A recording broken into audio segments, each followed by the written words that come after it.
Hello. Before the beginning of this episode, I would like to take a quick moment to mention that if you remain to the very end, there will be a message at the end of the episode about a charity, which I will detail there further. Now, welcome to the Inner Sanctum. I hope you enjoy.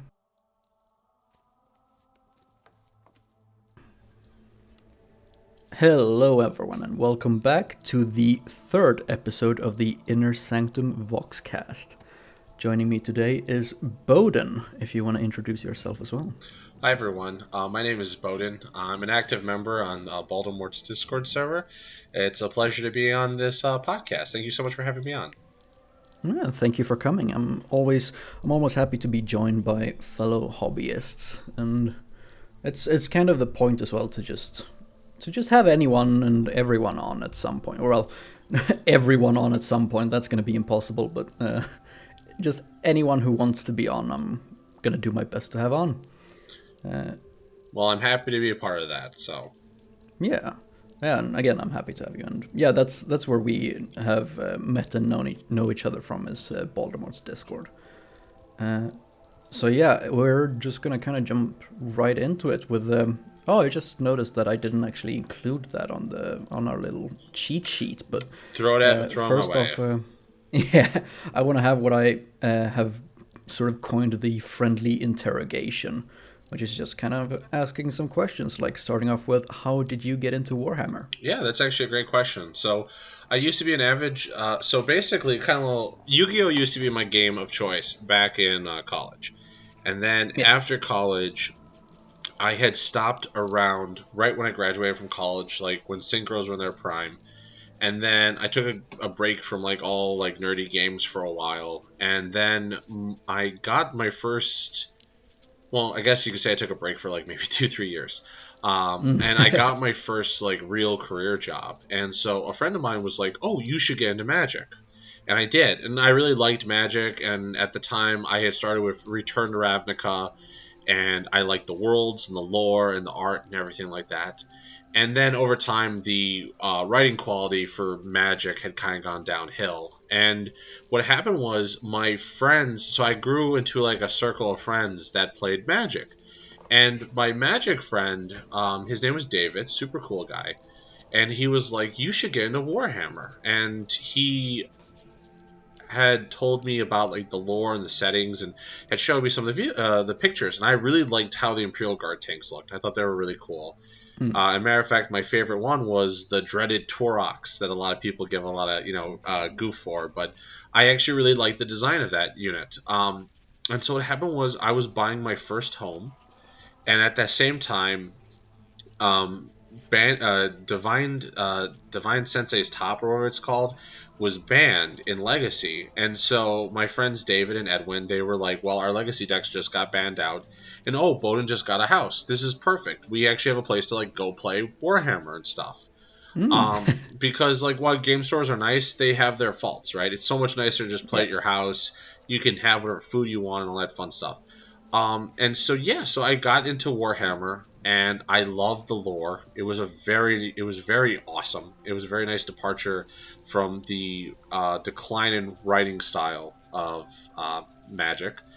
And I liked the design of the Imperial Guard vehicles. I liked the idea of the Imperial Guard. You know, I loved the Boros when I was playing Magic. I liked that idea of summoning a bunch of soldiers to the battlefield to fight for you. And, well, Imperial Guard is literally that. So, I started off with Guard, and that's kind of how I started off into 40K. Oh yeah. I do want to point out as well that this is the same Bowden that we displayed the Torox of in the first episode. Yeah, thank That you. the miniature apothecary and I showcased at the end there. So fitting that you mentioned that you really enjoyed the Torox when it was specifically the Torox that was showcased as well. Yeah, so that Torox you guys saw, that was my very first ever model. Hence why I kind of screwed up the gun ports a little bit. I was still new to the hobby, and it was legitimately the first thing I bought, and it was one of the first things I put together. That Torox actually has an interesting history. So originally I was going to do red and white, and painting white on red is not fun.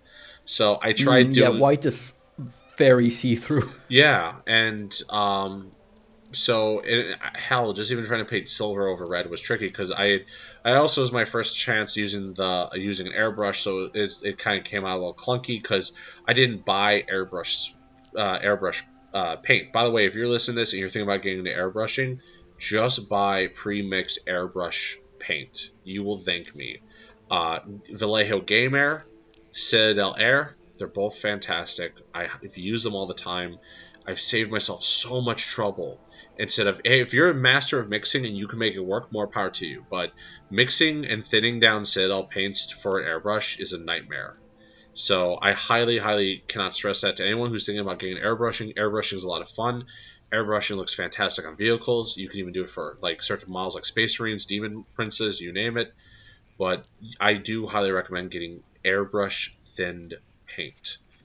But anyways, so I had like some parts of the Torx that were like kind of goopy or like thicker from the airbrushing. So I decided, fudge it, and I stripped the model down and I reprimed it silver. And I'm like, okay, I'll do silver. And then I had gotten camo putty and I had been playing around with desert camo colors, and so I decided to do it for the Torx, and that's how I finally got to the final, like, this is fine, I like this final iteration of it. So I actually have more Torxes on the way. I'm going to try to do the red one again. This time I'm going to do semi-assemblies, so that means I'm not going to put all the pieces onto it. I'm going to do the base of it as red, but I'm going to have separate pieces. I'm going to prime as white and silver and kind of paint them separately, then put them all together. And I'm actually also going to do a Jurassic Park. That's kind of my creme de la creme. I'm going to try and do the Jungle Explorer color scheme on the Torx. So wish me luck, everyone. I'm more than happy to share it when it's done. Good luck. That's a very bright. Those colors are very bright, if memory serves, from the original Jurassic Park. Yes. So the color scheme, and this is where airbrushing is good. So it's the bottom part is yellow, and then it has a green fade, and it has the red. It has the red stripes. I tried asking. I went to 4chan TG. I went to Reddit. I went to hobby shops, just asking like what colors you'd use. I ended up buying a bunch of Citadel and Vallejo paints and just trying a whole bunch of different test palettes. And I finally got it down to something I like. However, it's going to be one thing to be like, well, this looks nice on a test palette. It's another thing to see it in action. So once it's done, I absolutely would be more than happy to share the recipe. And if someone can perfect that recipe and build off of it, like, more power to you. I want to encourage more people to kind of, do cool projects like that. Oh yeah. If you'd allow once done as well, I'd love to have that one in a showcase with whoever happens to be with me then. I'd be more than happy to send that your way. So thank you. Oh, sorry, I had to clear my throat. No, it's perfectly fine. So going on from that, I wanted to ask, because I believe, if memory serves, you have some Dark Angels as well, right? Yeah. So my friend David also got me into Dark Angels. So this is the irony. Well, granted, I as also a Space Marine player, I wish more people played not Space Marines, because I love. Yeah, I get that. And part of it's GW's fault. Like, I think other Xenos factions need love, and I'm. Once again, I'm very happy about the announcements with the Orcs game that beat Snagas. That looks awesome. And Orcs need love. Eldari need love. The Drukari got a huge boost in their codex. This is fantastic. I like to see tabletop diversity. It's tons of fun. I know the irony in being a Space Marine player, but the truth is, Space Marines are one of the best armies to start with, because it's you can build a decent, good army, and it's very easy for you to play. It's very easy for you to learn to paint. I can't tell you how many guardsmen I've stripped and just completely repainted from scratch. But yeah, with Dark Angels, so what happened was, I had bought, one of the first pieces I ever bought was the Fortress of Redemption. It had been sitting on the shelf at the GW store for so long, it had literally dust at the top of it. And it looked really cool. And so my friend Dave was like, oh, I'm really passionate about Dark Angels. They're a really cool chapter. They're a very interesting chapter. And even though Imperial Fist kind of stood out to me, I was like, yeah, sure, why not? I'll absolutely give Dark Angels a shot. And yeah, they're a really cool chapter. My only complaint about Dark Angels, and this is, I think any Primaris player has this complaint, is that Primaris armor looks too uniformed compared to basically it's Primaris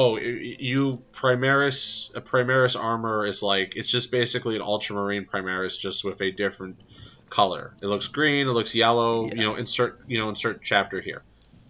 I Yeah, I mean that Mhm. that issue has been brought up in lore as well since I mean I with my Blood Angel successors I have the same like there's not enough chapter identity and I know that or well it wasn't exactly that issue but Gabriel Seth said to Dante that they are just ultramarines painted red. Yeah. But I think it was more thinking about how they acted in their mindset in a sense, as they were very the codex should be followed, and they didn't really have those chapter traditions and everything with them. But the same thing applies, right? There's no real chapter identity, like the scales for salamanders and everything, and that knightly feel for dark angels. Yeah, that's the thing. Old school Dark Angel armor is really cool. It looks awesome. I'd kill for more knight helmets and stuff like that. If the rumors are true, I mean, and fingers crossed, if we are actually getting Horus Heresy box set games at least, and we're bringing classic Horus Heresy, I absolutely would get my hands on some old school Dark Angels, like, and paint those bad boys up. That would look great. Like that armor just Oh, looks amazing. And that's what really sold me on Dark Angels. So it's like, oh, well, I have the Fortress of Redemption. I should try Dark Angels. And they are a great chapter, and they're a ton of fun. I love their plasma shenanigans. Hellblasters really are a very good unit. And I like Dark Angels. They're really cool. I love Imperial Fist more, personally, but I definitely really like Dark Angels a lot. And the truth yeah, is like, as someone who started off with guard, it's one thing to roll 37 dice, with guard. You roll 37 dice, you get like maybe 17, 24 hits if you're really lucky. yeah. Um, and that's on the higher end. And then wound wise, depending on who you're fighting, most of the time you're gonna be fighting Space Marines. It's just how the metas are. Yeah, you're looking at, maybe of those so many wound, of those, like, let's say 17 hits, you're getting like maybe 6, 7 wounds. Once again, Yeah, I'm being very what's the strength on the regular guardsman again? It's 3, right? Yes, Yeah, and regular toughness on Space Marines is 4, so that's a wounding yes, on 5s. Yeah. yes. So that's the thing. It's like, yeah, you can get lucky, but the other thing too is las guns don't have AP as well. So Yeah. you're not. It's bad enough you're facing off against a Space Marine that's much stronger than you.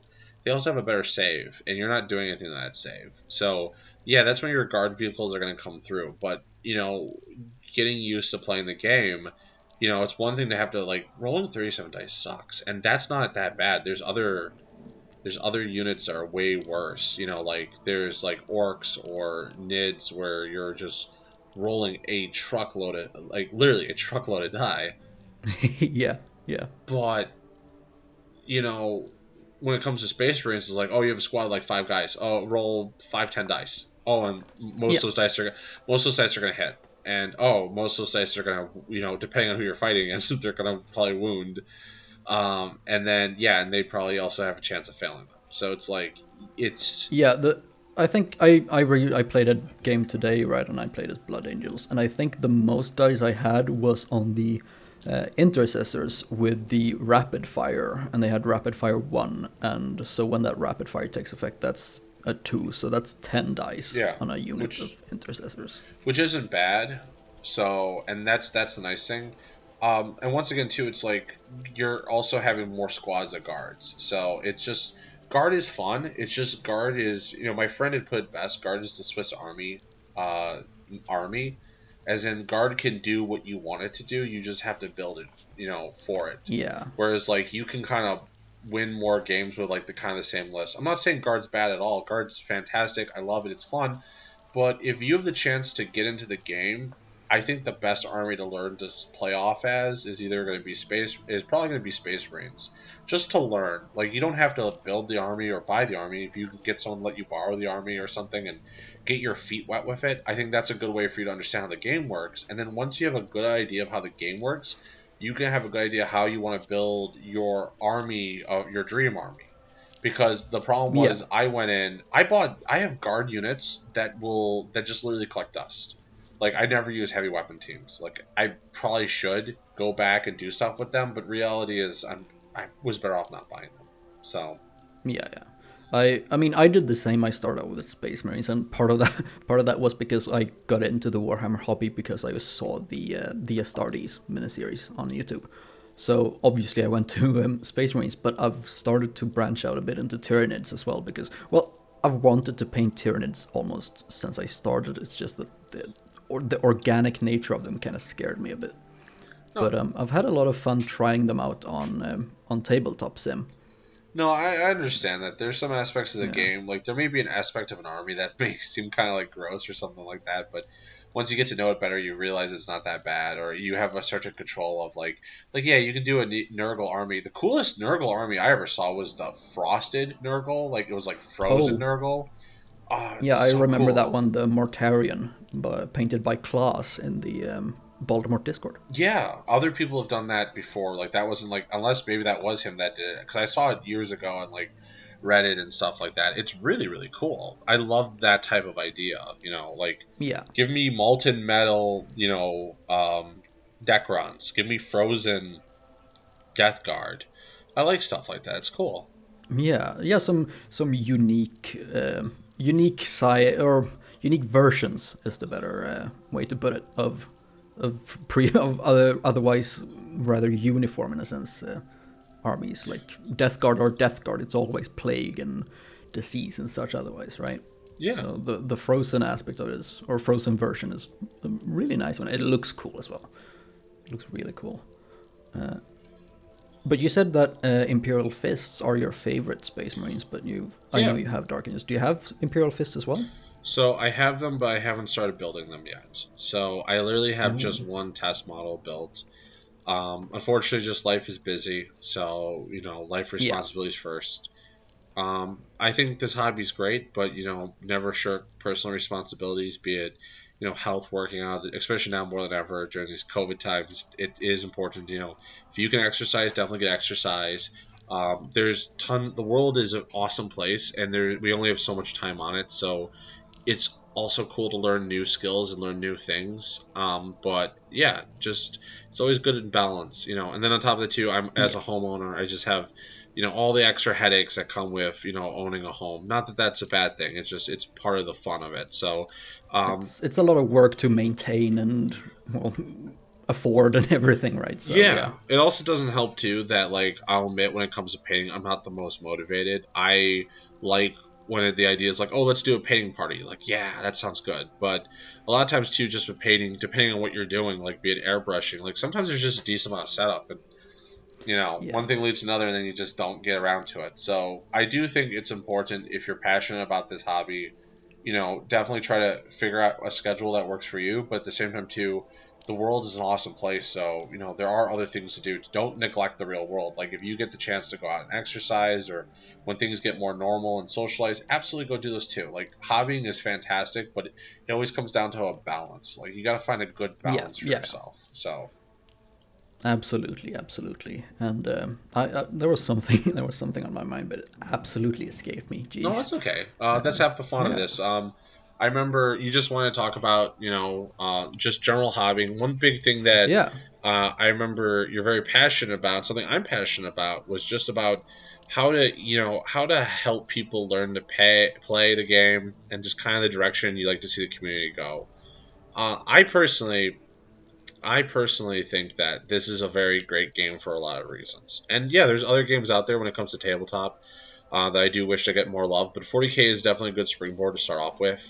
Just like how D&D is a good springboard for your first ever like role playing game, or how Magic might be a good springboarding into card games. There's other stuff out there, absolutely, but this is a good one. And why it's a good one is that there's a lot of guides that help you with when it comes to painting. People go, well, GW paints are kind of expensive. You don't get that much paint, and that's true. Like Vallejo paints are fantastic. I highly recommend Yeah. them. People say good things about other brands, like I believe Army Painter has a paint as well and stuff like that. But Vallejo is That very they do. nice. I Yeah. have a lot of experience with Vallejo. But what's nice about Citadel is that if you look at a guide and you're like, I want this color, well, they figured it out for you. They've been like, well, you need to do this and this. So an excellent example was when I went to my GW store for the first time. I like red. It's one of my favorite colors. And I saw on the chart, I saw this red, and I'm like, that looks cool. I want to do that red. And well, the red was Yeah. Mephiston. It was Mephiston red for base coat, and it was Red Scun Scarlet as the layer. Now, there's also wash too. I don't really wash too much. Probably should do it more often. It's there's a great debate about do you wash vehicles or not? Like, how do you go about Yeah. it? Um, I just dip mine in Nolan oil. That's about it. I have some vehicles I use null oil on. In retrospect, since those were Dark Angel vehicles, it would have helped if it was like a green wash as opposed to just null oil.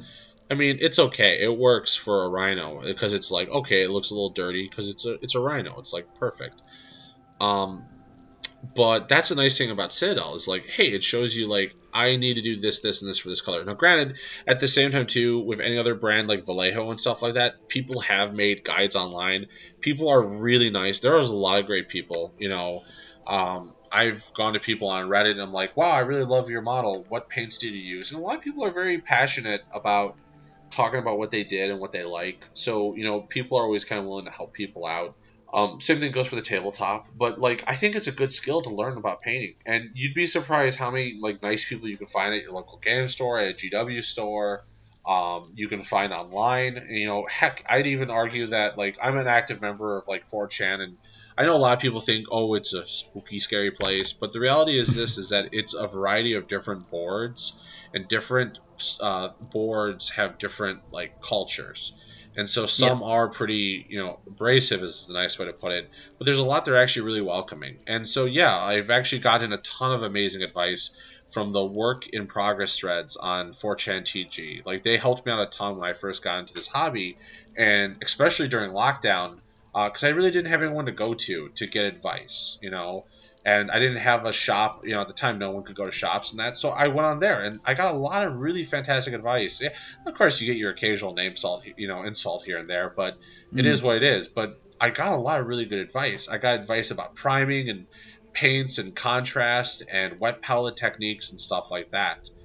There's always like a lot of nuance to learn, but the thing is, there's a lot of great places to go learn these things. Great YouTube videos to watch, people to talk to, and so never let intimidation stop you. Because here's the best part: let's say you buy a model and you paint it, and it's like the worst thing you've ever done, right?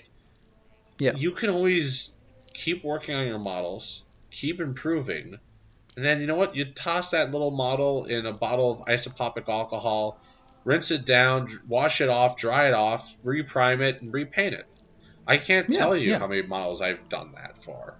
Like, I recently actually repainted my Primaris Librarian in Phobos armor. It was like it was like maybe the seventh or so model I ever painted, and I just nice. recently picked it up and went, this, geez, I've missed a lot of spots on this, and missed a lot of lines. So I just kind of repainted him, and Sure. it looks a lot better. And it's a nice way to also see your own progression and see the improvement that, because when you paint throughout, you don't really notice the same progression because it goes slowly, right? Mm-hmm.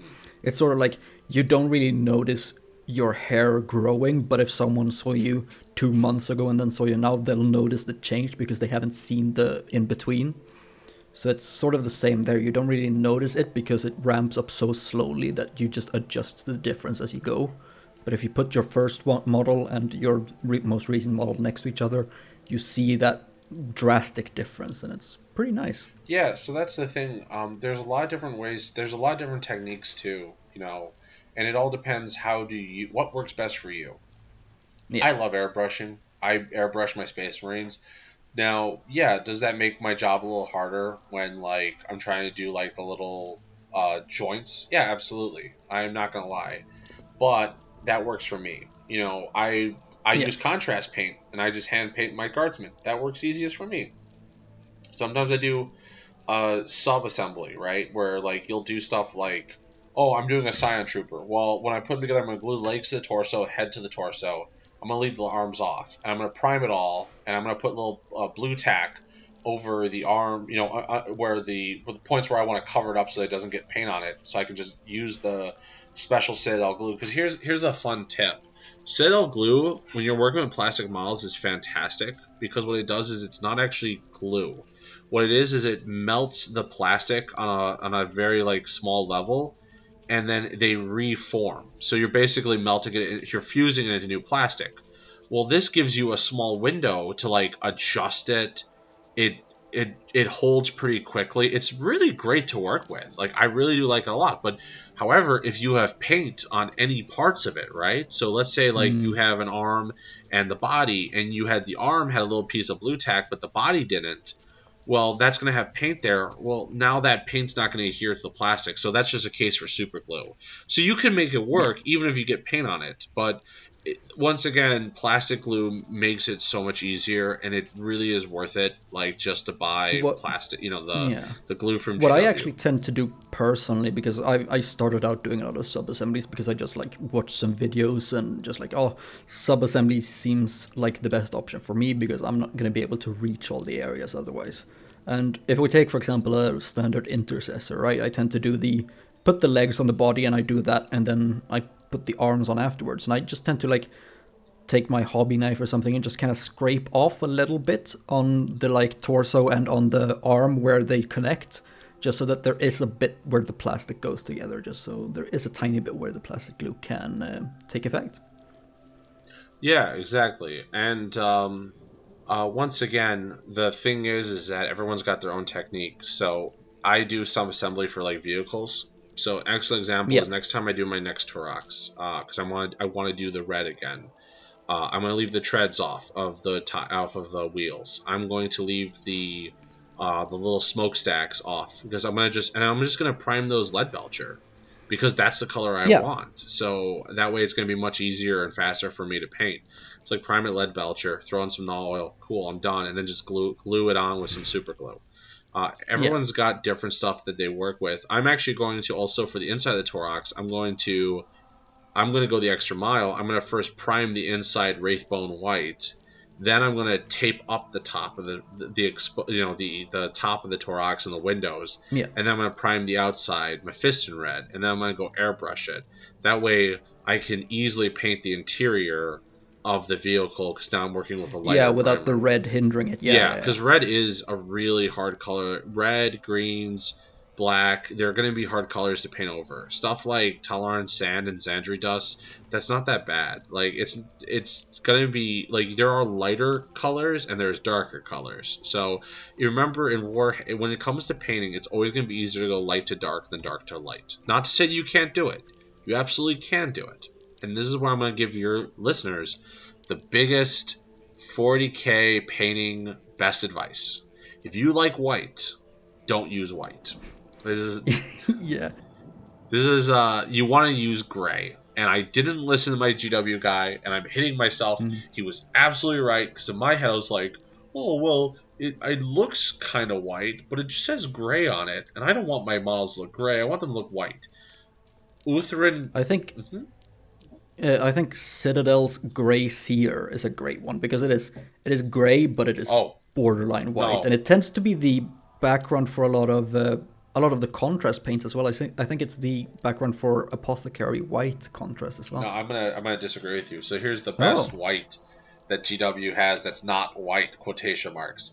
You want Uthrin gray, and if I'm mispronouncing oh yeah, that, I apologize. yeah, Ulthuan, yeah. Althwan gray. What is Althron, by the way? Is that an Age of I Sigmar think I or think Ulthuan is fantasy, the high elves there. okay? I believe Ulthuan was the island of the high elves. I could be wrong. I never focused that much on the high No, elves. that's fine. But yeah, Althrin gray. So the technique that I was taught, and it is a good technique. If you can use a white primer, and by that I mean here's a Wraithbone. I'll get into white primer in just a second. But Wraithbone white, you use like a white primer. Like you don't even need to use a base.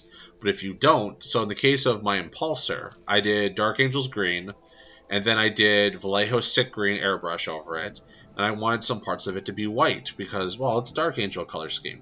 Yeah. So I did Celestia Gray is a very good base coat. And you do a couple base coats of it. Like you do like 3 or 4, and that is a lot of thin layers, but that's because you're doing it over a dark surface. And then you only have to do like maybe two to three at most um, layers of Uthrin or Althway, however you pronounce it, Ulthuan Gray, Althwan yeah, yeah. Gray. Thank you. And it looks like white, and it looks great because I actually did do white scars, and it was a nightmare. And the reason why is that white pigment is very tricky. If for most paints, if you want white to really hold, you have to use lead. So for the obvious reason, it's not that way for Yeah. GW paints, which is fine. Some people, and I encourage you, if you're an airbrusher, give it a shot. I personally haven't. I heard white ink is great to work with. It looks really good, and a lot of people just use it for like highlighting. As in, what they'll do is they'll do their base coat, and then they'll airbrush the white over certain parts that they want raised, so it comes lighter, and then they do their layer over it. So when it dries, Oh yeah. it has that pop effect. So I heard very good things about white ink, and I recommend that, even though I personally, haven't used it.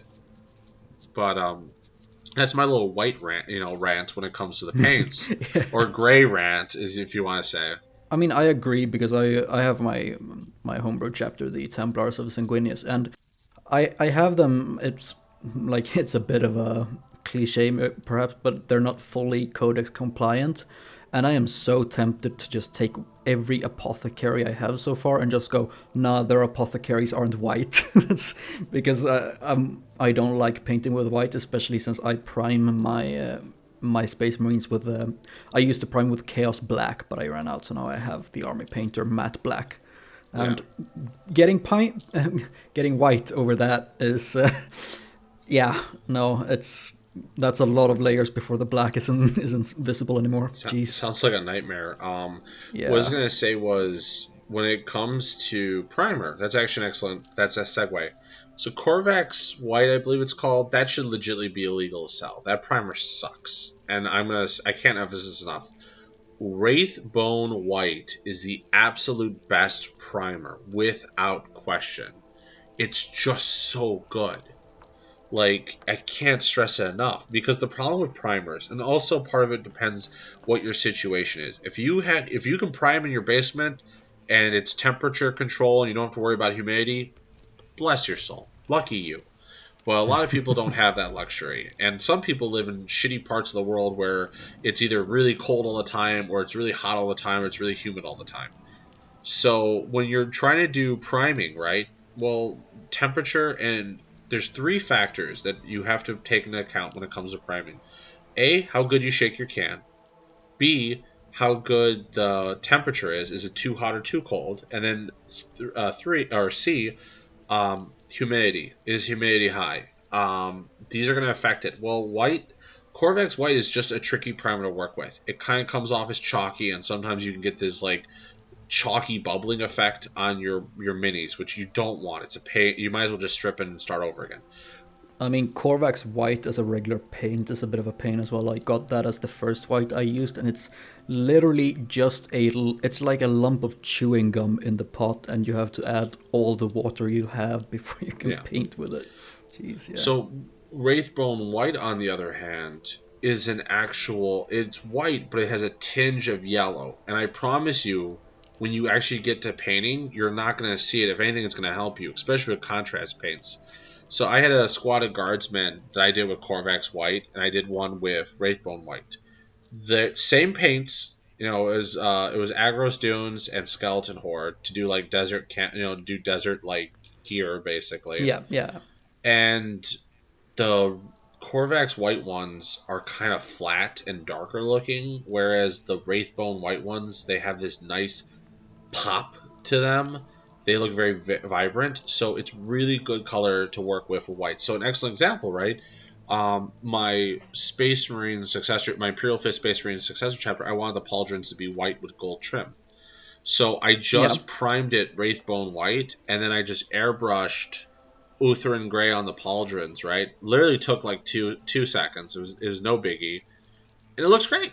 It looks fantastic. Yeah. That's all it takes. So it's honestly, it is that simple. It really is. Yeah, yeah. I actually use Wraithbone now on the few Tyranids I've painted because I painted some Tyranids on commission for one of the other members of the Voldemort Discord, their dual arrow, and I painted some Termagants, and they were he had primed two of them with the Wraithbone spray, I didn't have the Wraithbone spray, so I had to use the Army Painter Skeleton Bone, I believe. But I used Wraithbone from like I said, regular paint for the base, Yeah. and it's great. No, it's a Amazing. great. It's those little techniques, these off brand colors, these whites that are grays or these whites that are yellows. They work a lot better. They're easier to work with.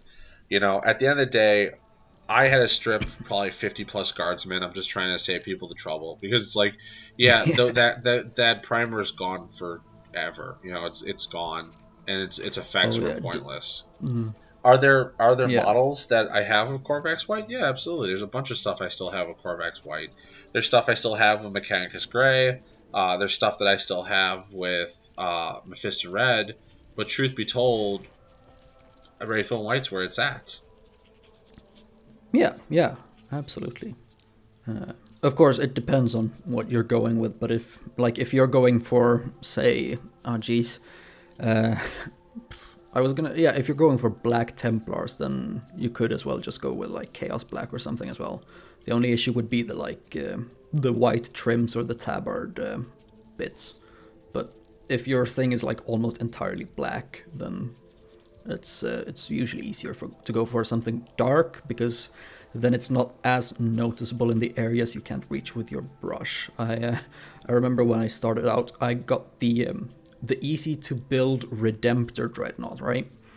And I don't know why, but the plastic on those was entirely blue, and I didn't have any primer when I started out. I just kind of slapped paint on it.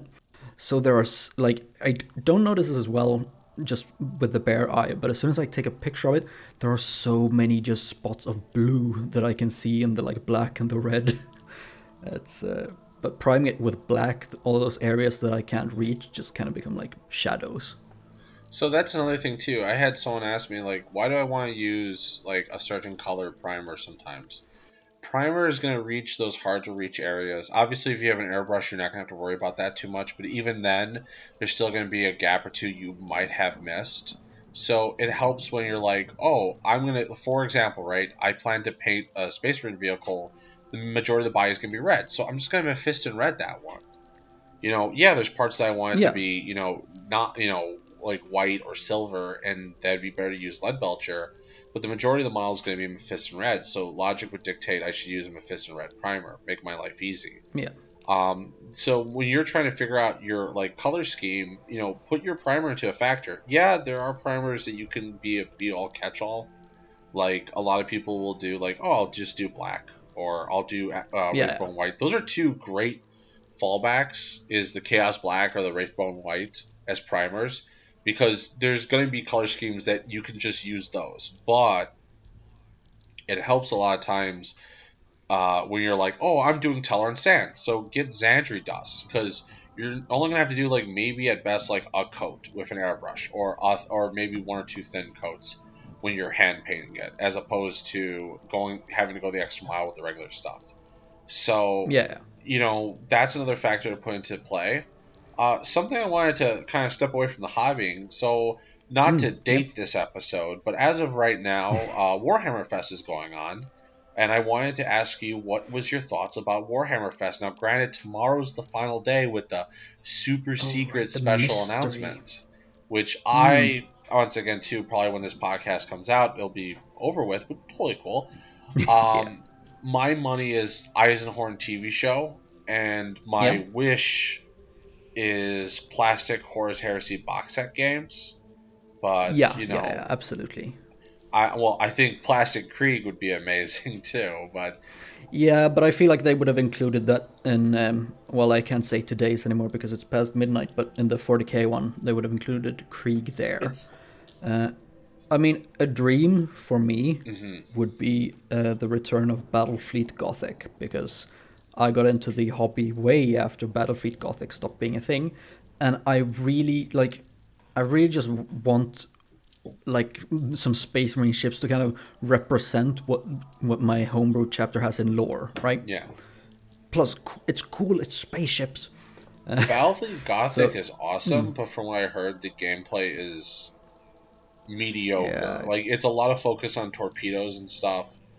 mm, And what I never understood was with Battlefleet Gothic, like you guys can kind of make this any size, and I think they should have took a page from the new Star Wars game. I forgot what it's called. I know. Star Wars Armada, I believe. Yeah. Yes, thank you.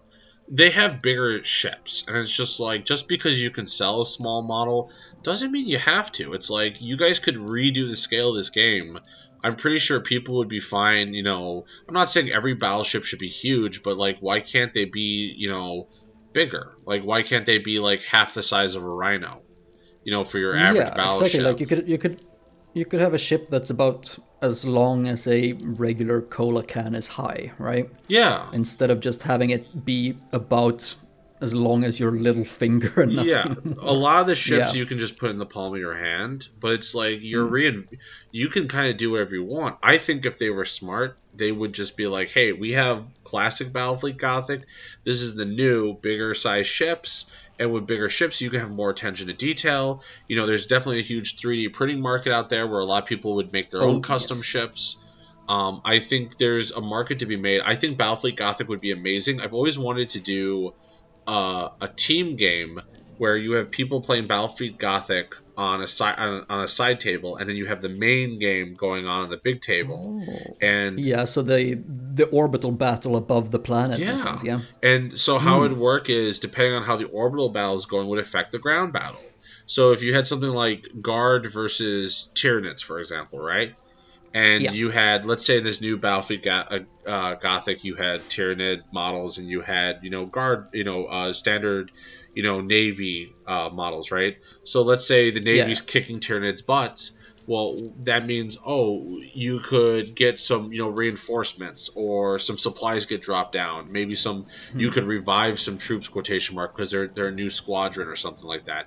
Or the reverse, right? Let's say the Tyranids are kicking butt. Well, maybe the Tyranids on the ground would have a better advantage to them, or maybe there was like a miasma mist from the spores Yeah. being released from I the could ships. totally see something as if like, so if you manage to keep this one ship without being attacked for 3 turns, it manages to shoot off like a volley of orbital bombardment in a sense. But if it gets attacked during those 3 turns, that interrupts it. So that is like, if you can, that's a very strategic thing. If you can position certain ships to defend and everything, could be cool. Yeah, absolutely, 100%. Yeah. But yeah, to go back on your question there, what I thought about the Warhammer Fest, Yes. I, I know it was it's very split on the first day of. Actually, I didn't actually catch up that much with the Age of Sigmar one, but I heard it was great. Yes. The first Warhammer 40k one, like, I felt a bit like it was more of a recap than a reveal because only 2 of those models were ones we haven't seen before. So I agree with you. Yeah. I think day two could have been really cool if they had just shown, if that's where they had shown the sister tank for the first time, because that model is Yeah, really cool. Like, I'm happy sisters are absolutely. getting the High Lord character. I think it's gets me excited because Guard also has a High Lord as well. In charge of the entire Astra Militarum. So, but at the same time too, I don't want him in a baby carrier. So, I'm just gonna throw it out there. I'd rather Yeah, him be in a tank than a baby carrier. So I personally think that the I forget the name of the tank, but the tank there, yeah, the Hyler there, Morven Val, and I think that those basically the like sister of battle Blade Guard veterans, the Sacrosants, Celestial Sacrosants, I believe they were, the ones with like the shield and halberd or club, right? Those could have been really, because they stand out, the really fancy models in a sense. So those could have been great to just reveal all of them on Tuesday there on Warhammer Fest. I do like the model for Morven. Well, I'm not a major fan of the war suits there. I feel though that the special one for Morven Val there kind of fixed a lot of the issues I personally saw in the original ones because they looked kind of bare in a sense, and it looked like the legs were kind of just tearing the actual sister's legs off, but with the like kind of skirt thing on Morven Val's battlesuit there is it made it look a lot better and not as bare in a sense. yeah, I definitely agree as well. Like I think it's interesting. I'm happy once again. Yes, sisters absolutely deserve a Primarch like type HQ model. That's awesome. I'm very curious to see what she can do on the battlefield. Does the model leave wanting because of the battle suit? Yeah, like I would have preferred literally anything else. I don't know. Like Yeah, yeah, I think power armor could have been better. It's weird that we're going this weird like not robots. It's like that's AdMech's thing. Like just give them their robots. yeah, yeah. But Yeah, no, I definitely get what you mean. Again, the I know that the war suits there are something is something that the fan base for Warhammer in general or 40k in general. I don't AOS specifically fans are too bothered, but that 40k fans are very split on.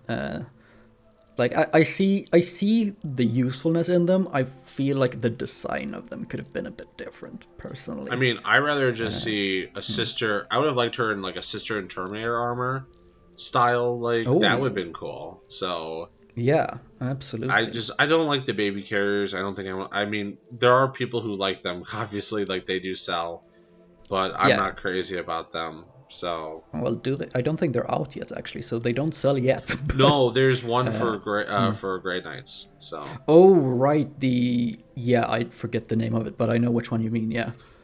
speaking about Grey Wait, Knights, they got teased today. yes, So it's Grey Knights versus yes, Thousand Suns. Thousand Sun Chads sign in. yes. I saw that. I was like because I actually missed that the stream had started, Mhm. shamefully enough, That's okay. and I just like oh crap, it started. So I just quickly went in on my phone because I wasn't at the PC at the moment, and I just opened the Warhammer community site when that like teaser started. Whew, just it brings me hope in a sense. I know that Grey Knights and Thousand Sons both are Space Marines, but they're not Space Marines in a sense, if that makes sense, right? Especially in Thousand Sons, they're Chaos Space Marines. But even then, Grey Knights are kind of their own thing as well. So seeing them kind of be given the focus there, I'm excited and curious to see more. Yeah, no, I thought the Katie and Sprue thing was cool. My only complaint is that I just want a whole thing of rebreather heads. Like that's the dream. The Oh yeah. rebreather heads. A lot of the designs look fantastic. Don't get me wrong. I think they're all great. I like the sergeant with the cap. I thought that looks really good. I like that he can have the heavy bolter, which is something I've been experimenting with on the tabletop, and it's actually a pretty cool Mm. idea for the sergeant because the sergeant normally has the las pistol, and the las pistol doesn't get first rank, second rank. Well, when they modified the points recently, instead of it being 5 points, it's now 2 points for your sergeant to take a heavy bolter. And heavy bolters Okay. have rapid fire, which gets affected by the first rank, second rank order. So now that I can actually model it, it's like, well, sweet, that's really nice. Like, I might actually get that. Like, I like the upgrade kit. There's a lot of really cool heads. I'm happy that you have female Cadian heads as well too. I just want more rebreathers. Like that's my literally only complaint is Yeah. there's just one rebreather head. There's another one, but it has exposed cap. The helmet one, like that's the dream. It's like let me buy a whole squad of those too, because I would do a whole army, absolutely a whole army with the Yeah, yeah. rebreather heads. They're just cool. Like, and that's the thing. It's like there's people who don't like painting faces. If you don't like painting faces, I do recommend contrast paint. It makes it really easy. But Oh I yeah. understand like people do like that Space Marines look, and Scions just aren't popular. So it's like that rebreather helmet's like yes, and it's like there's one of it in the set. I'm like, oh, like you literally could just sold a rebreather kit. So, but Yeah, I know the feeling. I feel the same with the. And it's bad to complain when you actually get stuff right, but the Primaris upgrade sprues, right? And I mentioned this before, but the I'm so salty about this in a sense, right? The Primaris Death Company intercessors, literally just an intercessor box with a Blood Angel upgrade sprue thrown in, and there's only one arm that with a chainsword in that upgrade sprue, so you can't even have a unit of Death Company with chainswords. You can have one of them with a chainsword. The rest are just ranged freaking Death Company. and I'm salty about that. Yeah. Yeah. But going back to it, yes, the Cadian stuff looks cool. Between this and the Gaunt's Ghosts, I'm really optimistic for the future of the Guard. That's why it's like maybe plastic, just any army. That's why I'm hoping people do go out. I'm hoping that they do Gaunt's Ghosts, like just a normal squad, so you can do a 10th army, which I have good confidence they will do that. And I'm hoping it sells well because that'll prove the theory of GW is like, oh, if we make plastic guard, it will sell. So you do the Gaunt's Ghost, they sell like hotcakes. They're like, okay, cool. Well, let's do Cadian. Let's do Vostroyans. Let's do Tallarn. Let's do Valhallans. Valhallans, Yeah. yeah. And then it's like let's do Krieg, which I think Krieg would just sell like gangbusters. Krieg would be a money printing machine if they made plastic Oh, Krieg. Like, absolutely. jeez.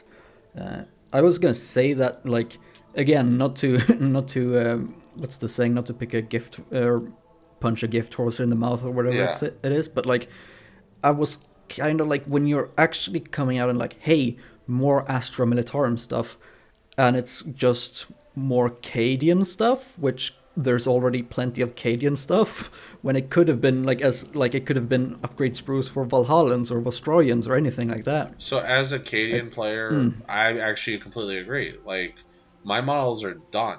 Like I built them. It's damn it. I can't switch. I cannot not switch the heads off.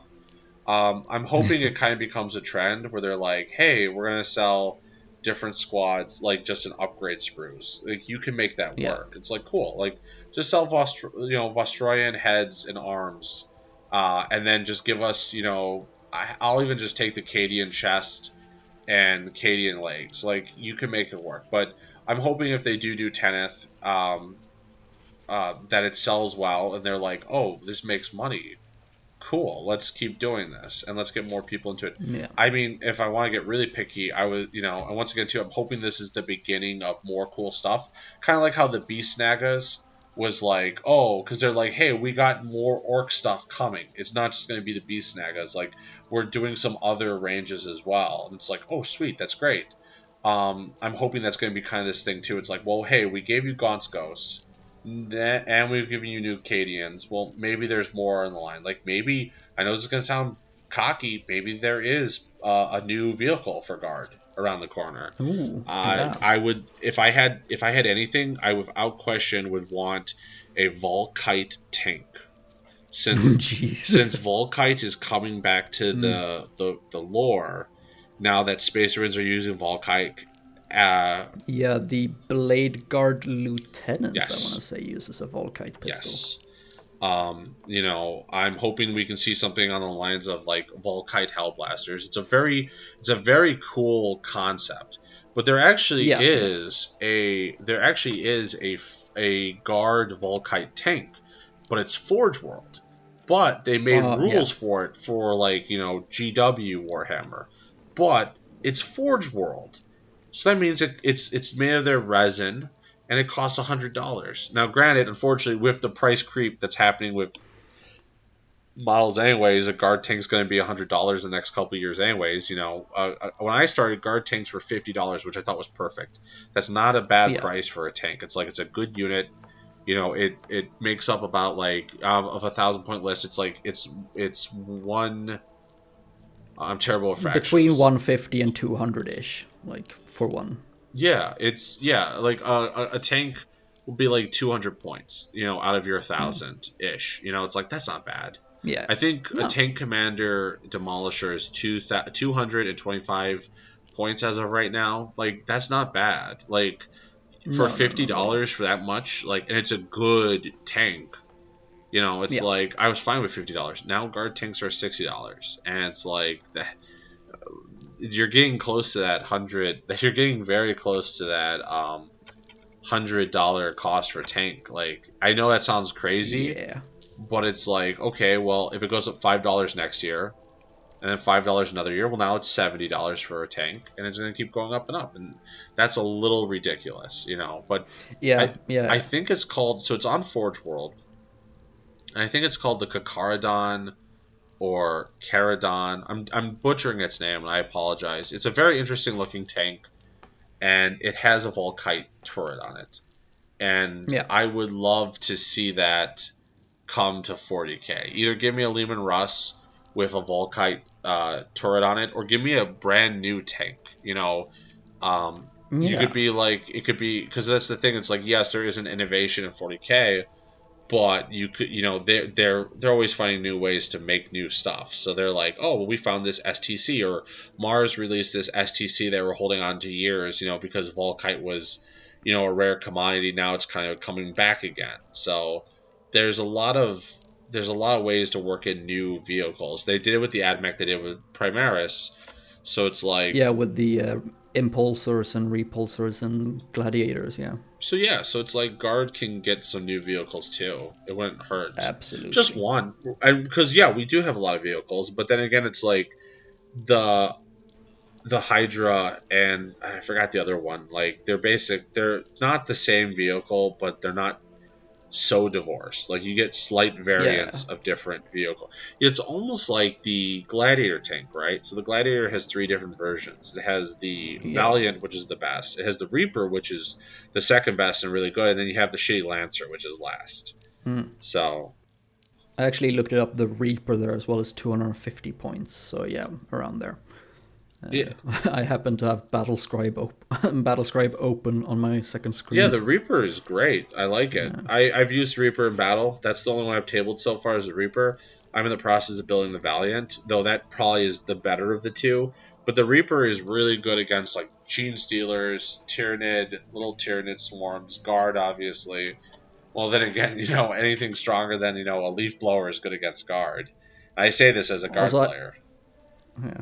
I also have to say two things. I accidentally said the Reaper is 250 points. I meant the Valiant. The Valiant is 250 Yeah, I think the points. Reaper is like 230. 230, I Yeah, believe. and the Valiant's 200, but the Valiant just sucks.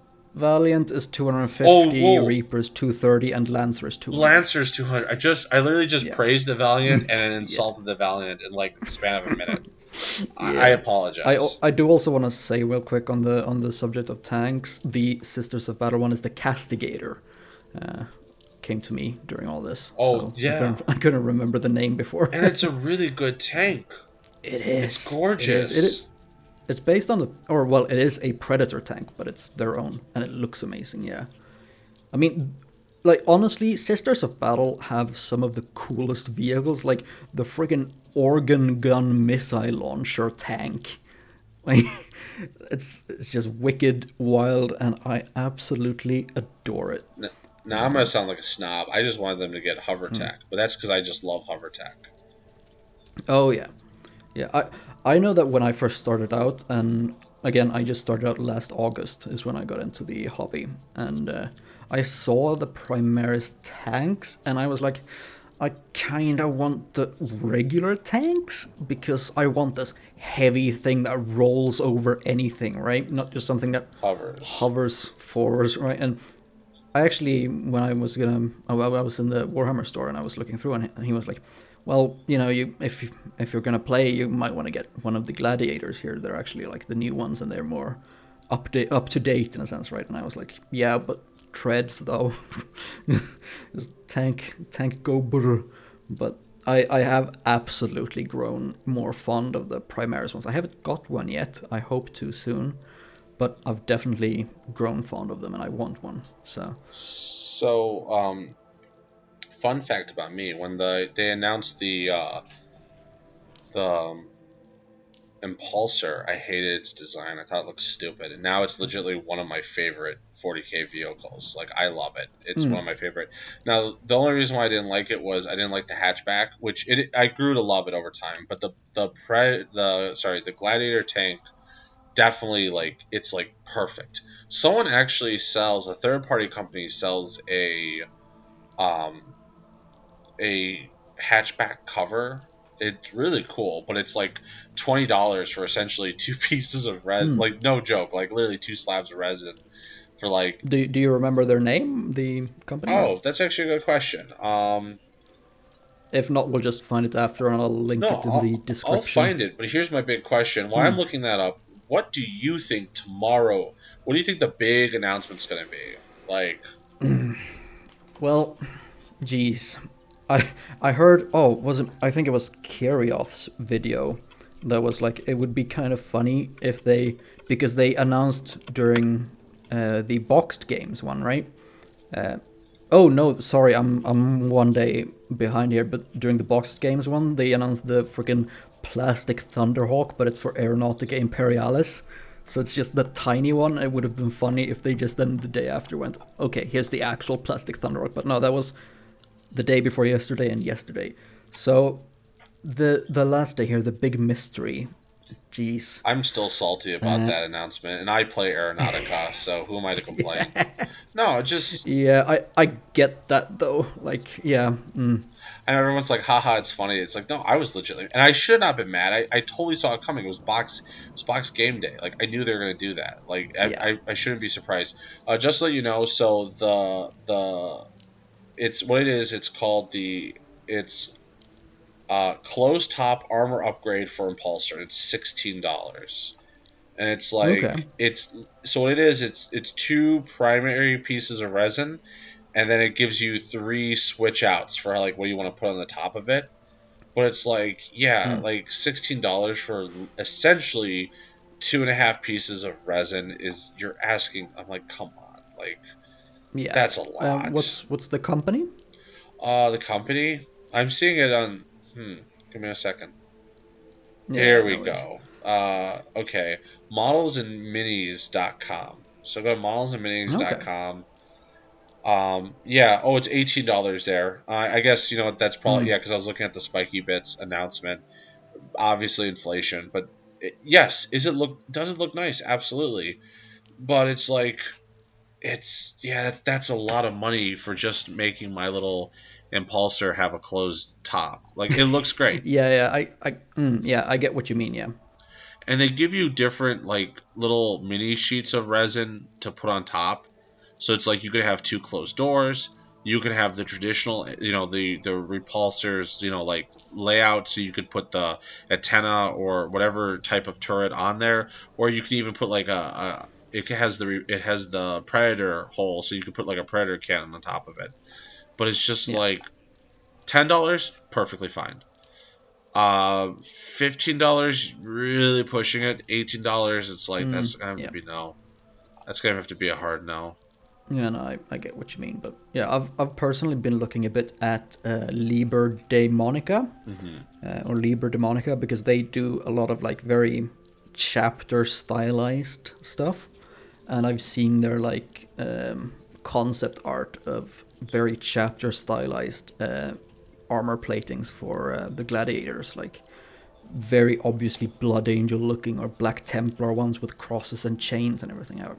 Once those are out, I'm probably gonna get at least one of those for a gladiator. Nice. And yeah, I'm not sponsored by Games Workshop, so we can talk about third-party companies. It's fine. Oh, all good. So, So, ironically, I I yeah, spent half the podcast praising some of GW's products. But yeah, there's I like that people are innovative. They do cool new things. With the game and absolutely, with yeah. you know all this fun stuff you can add on to it. But you know, I like once again, it's like do it. There are things I do wish GW did do. Like I do wish that GW did cater more to like guard. I mean, I say this now, and then I'm proven absolutely wrong in the next couple months. So hey, I hope I am. But what I am to kind of go back to the whole tomorrow, right? My money is the Yeah. Eisenhorn TV show. I Oh really yeah, feel absolutely. confident in that, and I think the Eisenhorn TV show. I'm hoping is going to get more people into 40K, or at least Hopefully, yeah. so. A lot of people who didn't really care for Star Wars movies actually loved the Star Wars novels. Went back at the George Lucas, you know, the I think it's called what the Legacy or The Legends Legend. Thank continuity, yeah, you. yeah, Um, and there's a lot of people that are like, I didn't even care if they thought Star Wars was a goofy movie, but they liked the books, right? And I was like, okay, teach one's own, right? It's like, hey, that's cool. So I'm oh, hoping that absolutely. Eisenhorn gets people who never would have given 40K a shot into 40K, but they're gonna have. It's Yeah. gonna be a hard. sell. And I'm not trying to insult 40K. It's just that 40K is so massive that it can feel overwhelming when you get into the hobby or get into the Yeah. lore. So what I'm hoping is going to happen is I'm hoping, they focus on Eisenhorn's little band, and you only see, little bits and snippets. Like, you shouldn't really need to see like Xenos, and you shouldn't really even need to see Chaos like too much off the. It should be very subtle, right? But I don't want to see a Space Marine. Like, I want that to be Mm. like literally the last episode. You see a Space Yeah. Marine. You know, The thing is as well, like a live action, well, anything except for a human generally can be a bit of a risk. Like, sure, a space marine can just do armor, but a Tyrannid or a Necron, making them actually look the way that all the fans have in their mind as well, can be a bit of a risk to absolutely get right. yeah. I think the thing is that what you want to do is when you're trying to get people who have no idea what 40K is, you can't just wash them over. You Yeah, need a slow feed little bits and pieces. So it's like you hear stuff like about this emperor person, right? But you don't know anything about him. Like you hear about space marines, but you don't see them right away. They come into play later. You hear about demons and chaos, but once again it starts off small, and it starts off more like a space noir story, right? It's like, I'm Eisenhorn, and yeah, this is my story, and you're kind of building up to this like grand scale of this massive universe. So it isn't just automatically just giant flying cathedral ships right off the bat. It's you're yeah, yeah, focusing on Eisenhorn's little retinue and his little ship, and it just it starts off with them like on a planet, investigating into like essentially, and of course too, this is probably going to be, I think it's rated R, or it's going to be trying to go for the Game of Thrones crowd.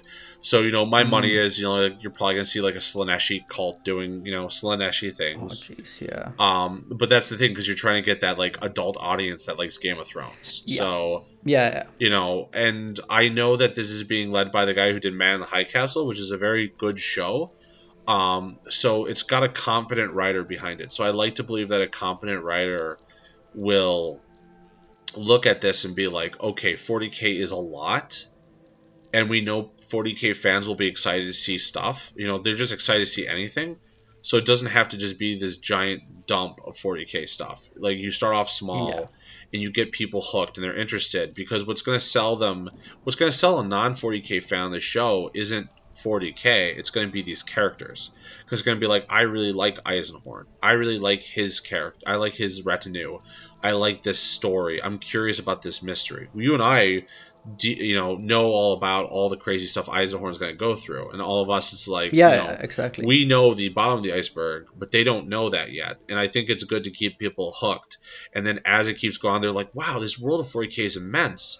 And then they find out there's different novels, and so maybe someone's like, hey, that space marine guy who showed up at the very last episode, that's cool, what's that from? Okay, that's a White Scar. Oh, let me see if there's books about White Scars. And oh, there are.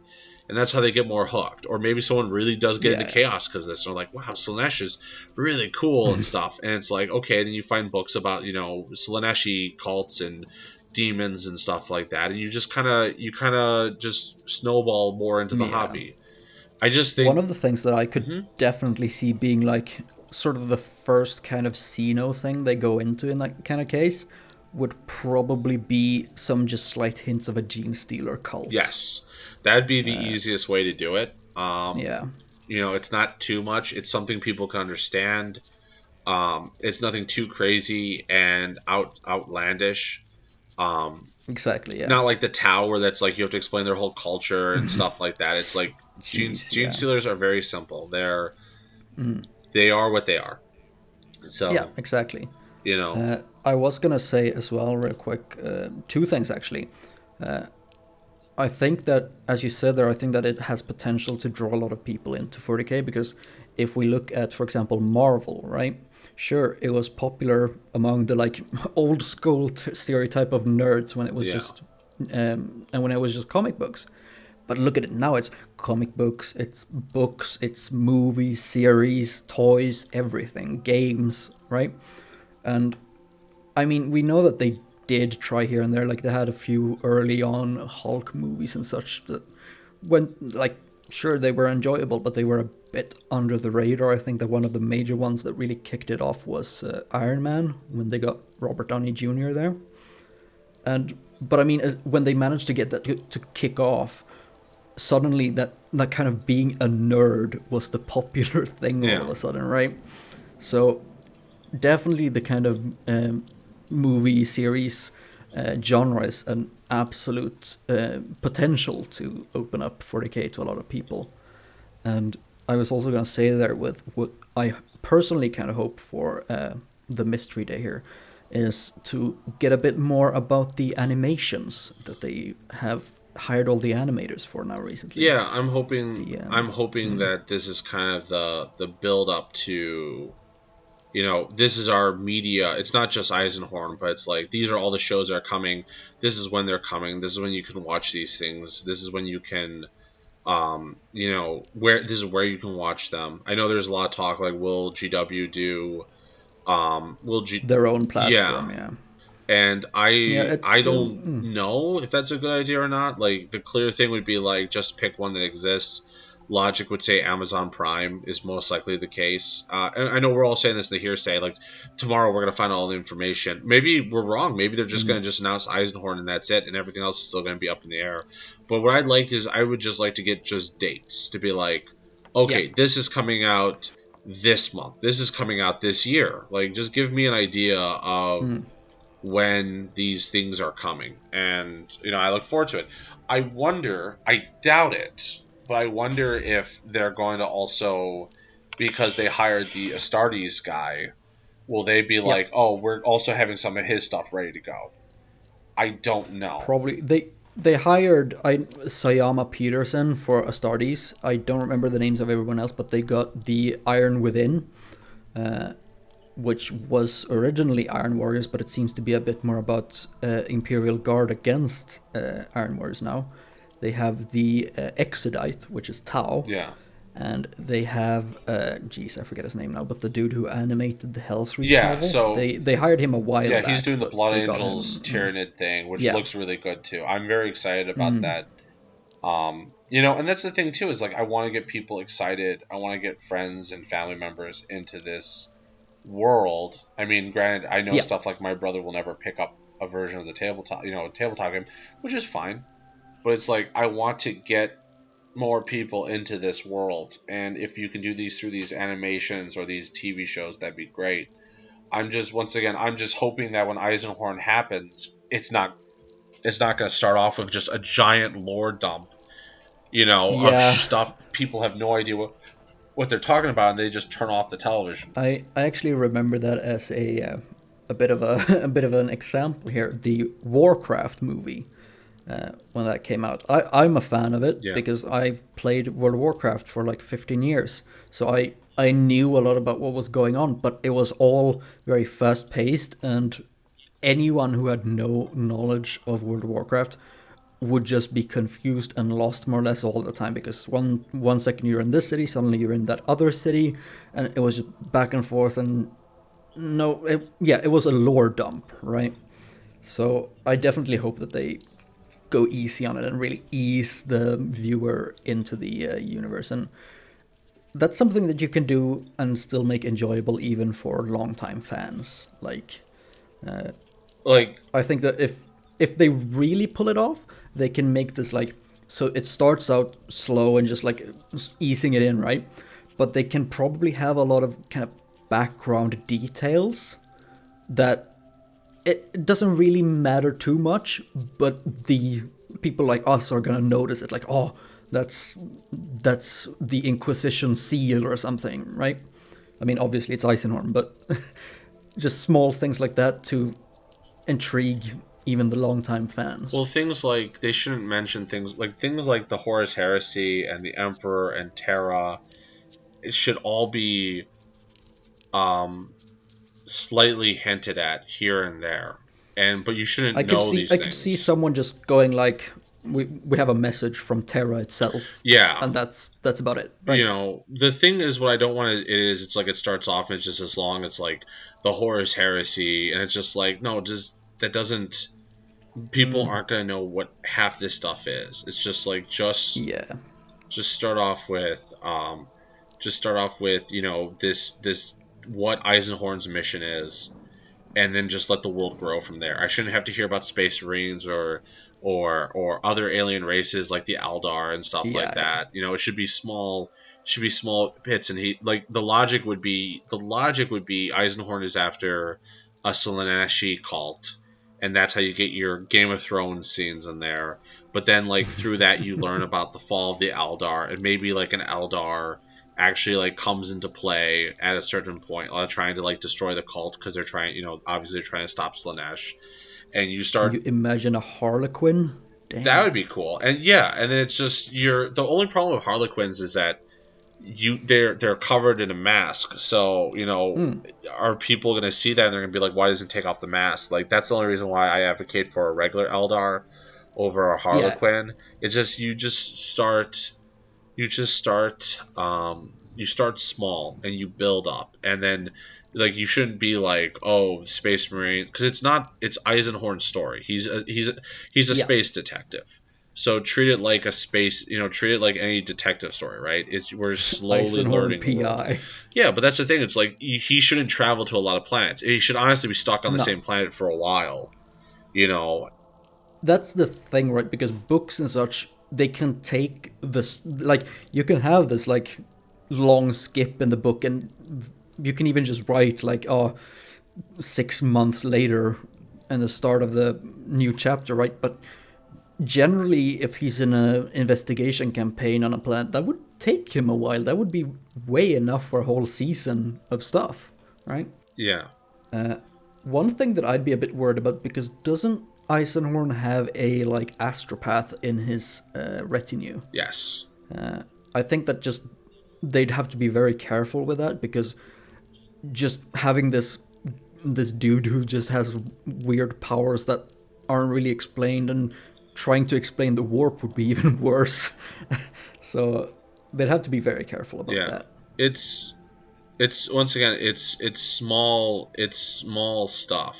It's small stuff that starts building up to a bigger world. Yeah, yeah, absolutely. So It could be cool as well. Like, I mean, there's so much potential, right?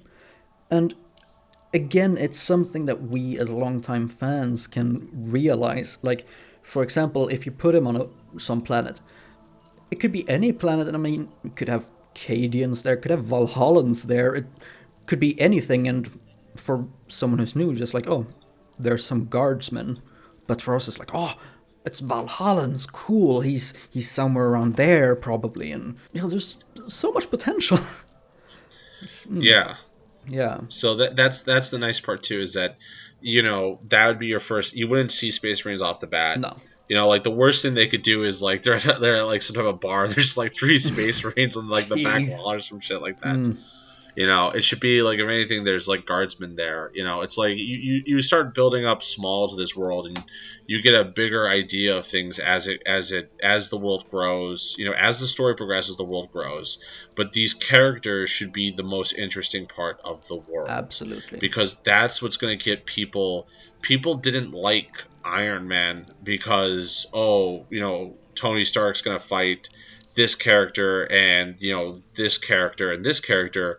They liked Iron Man because Tony Stark was a very charismatic actor as the role. Yeah. And they fell in love with the character.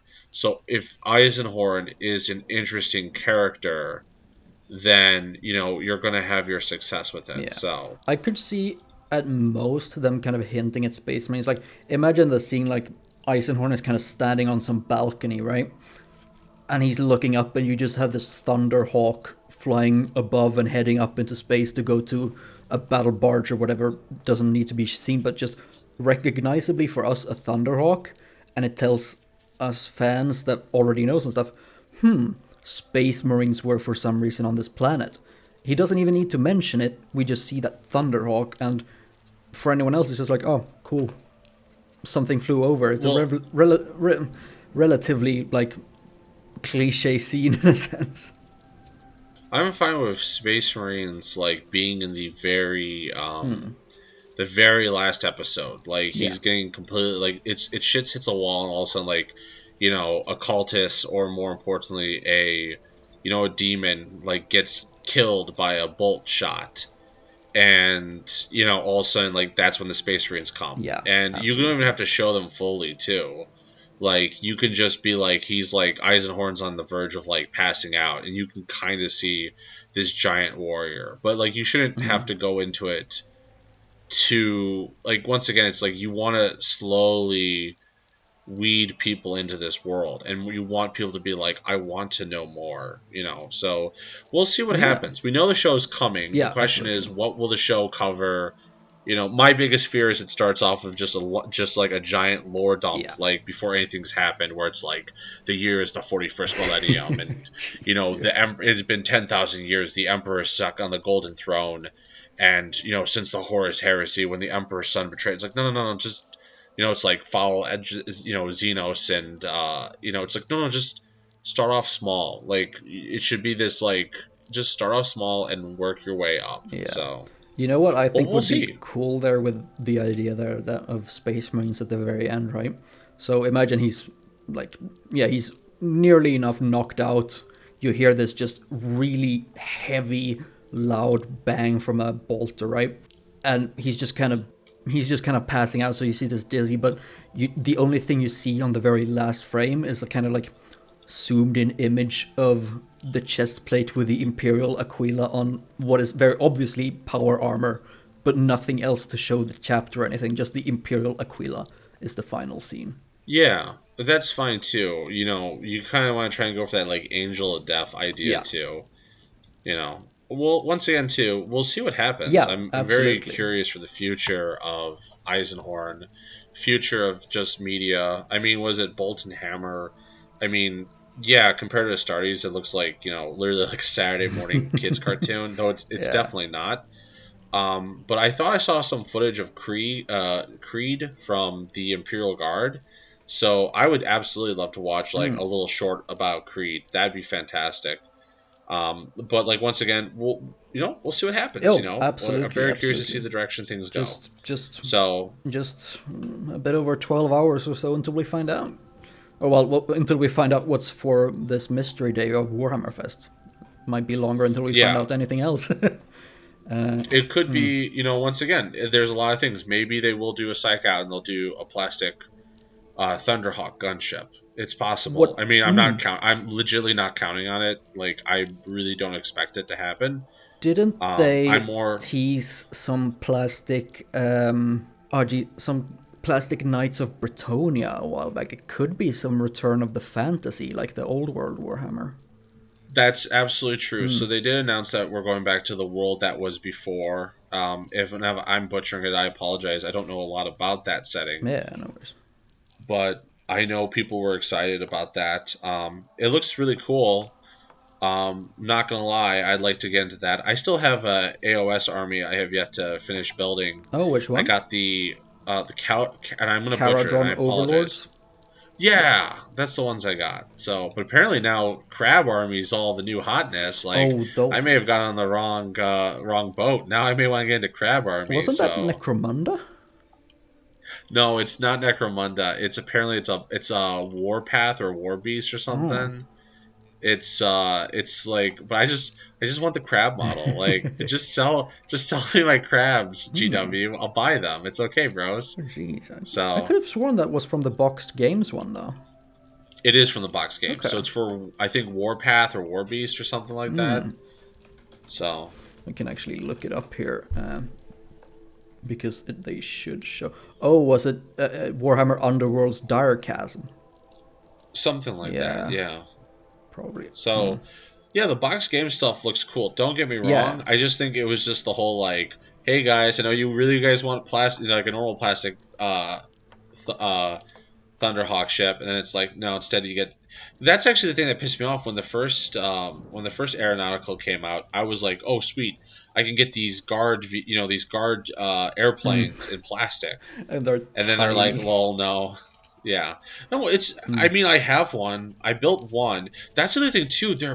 they're a pain in the butt to put together. Yeah. Like, just because it's tiny doesn't, you're not going to be putting that together in like 5 minutes. Like, there's a lot of little pieces to it, so it takes a while. So I haven't put the box to get together yet. Like, I'd love to just have some friends over and be like, let's do a build party, put those bad boys together. Yeah, I But actually yeah, felt the same. I got the Adeptus Titanicus, a Warbringer Titan, because okay. I want, like, a Titan is something I want, but again, the Forge World price is new. So the Adeptus Titanicus ones was kind of a cool option, right? And I got the Acastus Knights Porphyrion. Yeah. Jeez, they are fiddly, they are fragile, they are tiny. I've only assembled and painted one of the two that came in the box. I just didn't want to bother with the second one, but still, it's a cool option Yeah. that's like cheaper and more available in a sense. Yeah, exactly. So, um, but yeah, the Aeronautica does look like a really fun game, and I do plan to put together the rest of those ships. But I don't have any plans to get the Thunderhawk, plastic Thunderhawk, the mini one. It would have Yeah, been nice to get the big one. I'll be honest. If they announced a plastic Thunderhawk, I would have bought it. Like, I same. absolutely would have bought Yeah, it. I might The get the question is, small one from Aeronautica just to kind of have, again, like, as a representation of what my homebrew chapter would have, just painted up, just as a collectible, more or less. what would be cool, and this isn't stopping anyone from doing this. You can buy the Aeronautica thing, and then you can just paint it so it looks like a hologram. So you can use it as like Oh, objective yeah, markers. that could be So it's like, cool. oh, it's like here's an STC for a Thunderhawk gunship, or this is like the landing zone or Yeah, something like that. Like you can make it look like a hologram, that could and be it's real like, cool. yeah, that is a really good idea, and like people are do it. Like it's actually not that hard. Absolutely, yeah. Jeez, that's a good idea, Dan. Yeah, That's thank real you. good, yeah. Um, I'm not like there's other people who've done similar stuff. Like a lot of people when they made the holographic table for the Gene Stealer like leader, a lot of people got really creative with that. Like I saw one where they had like they took like a tank commander and they just put him on the table and then they just painted it so it's like a Star Wars hologram. It looks oh, awesome. nice. So Yeah. there's a lot of creativity when it comes to this community. Oh, So it's like yeah, absolutely. Uh, and speaking of creativity in the community, what about we take a look at the showcase of some minis? yo, absolutely, yeah. Yeah. Let's take a look. See. Do you have the document open? I do. Awesome. Yeah, there was one I really loved, but I'll let you do the Oh, magic, and yeah, I'll definitely squeal about the one that I fell in love with. Oh, hang on. I'm trying to think of if I can figure out which one it is, but I can't off the top of my head. But first up here we have a Dreadnought, which I believe is Iron Hands Redemptor Dreadnought by Nicolas Tousignant. I'm sorry again if I mispronounced that. I'm pretty sure I mispronounced it in the first episode as well. But geez, I do love this Dreadnought. It's it's like it's noticeably kit bash, but at the same time you can't really tell that it's kit bash. Like, it looks official in a way, right? Yeah, no, it does look very. I would have not known any better if you didn't say anything Yeah. like to me because I don't know a lot about dreadnoughts. The head looks really nice. I like Oh that. yeah, I don't actually know where that is from. It can't. You know what it reminds me of? It gives me like a Dark Souls like Berserk style like I helmet. was gonna say it reminds me of, oh geez, I think Dead Space. I think. Oh yeah, Isaac Clarke's thing. Yeah. I'll have to ask him where that is from because I don't actually recognize that head at all. Um, I'm kind of curious how he got the like trim on the shoulders, so to say, because those aren't regularly there on a Redemptor Dreadnought. So I'm kind of curious what those are. Actually, I'm kind of curious if they are maybe some third-party printed stuff. But then again, I know that he does a lot of just putting together with like green stuff, some plastic sheets and stuff. So probably just made by his own. Love the look of it though. Looks looks thick and beefy more so than the Dreadnought usually does in some sense, which fits the whole Iron Hands thing. Yeah, it looks like it can definitely take it definitely looks like it can take a lot of Oh, beatings. jeez, yeah. Also, from experience, that plasma cannon it has, that's devastating on the tabletop. At least the times I've met it, it's been a pain in the ass to meet. I could be wrong, though I don't have that much experience. Jeez. I like the laser tag stylish like floor. Oh, Like yeah. I know that's not what it is. It just it looks nice. Yeah. Like I like it. Absolutely, yeah. I'm kind of curious if if it was just kind of like this looks cool, or if it's intended to be a hint of some specific place or so. It looks awesome though. Jeez, great work again. Like this is something that I was gonna say earlier actually, but forgot. But with the highlighting, right? And you can see it on the shoulder, so to say. Putting white on black as a highlight is something that, in my mind at least, just goes like no, that's gonna just wreck it. But like there it is, it's highlighted and it looks great. I wonder if they did use like something like inks or something like that. Well, however they did a very good job with it. Oh yeah, So absolutely. I'll ask him and see if he can give some insight on it. Uh, After this one though, we have a Land Raider by Ben Greaves, or Heresy Junkie on Twitter, and now this is the one that I absolutely love. Like I am absolutely in love with this. And remember I talked earlier about how I was going to paint some of my vehicles red? yeah, This is why it's stuff like this that makes me conflicted, being like, well, maybe I'm doing the wrong decision and I should paint them. I should paint them, I should do them.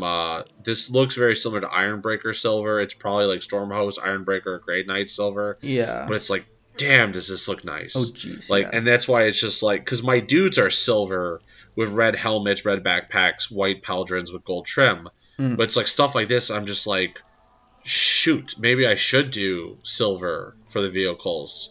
Like it looks really, really Yeah, nice. It looks great. I love how he's got the contrast between the silver body and the like darker, well, steel on the treads. Like very Yes. similar colors, but the contrast is still very obvious and it doesn't clash.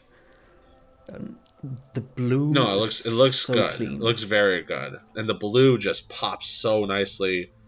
The blue pops so nicely. The lens and mirrors look Oh fantastic. yeah, and the Um gold as well, like the antenna and the thing behind there, the like wing.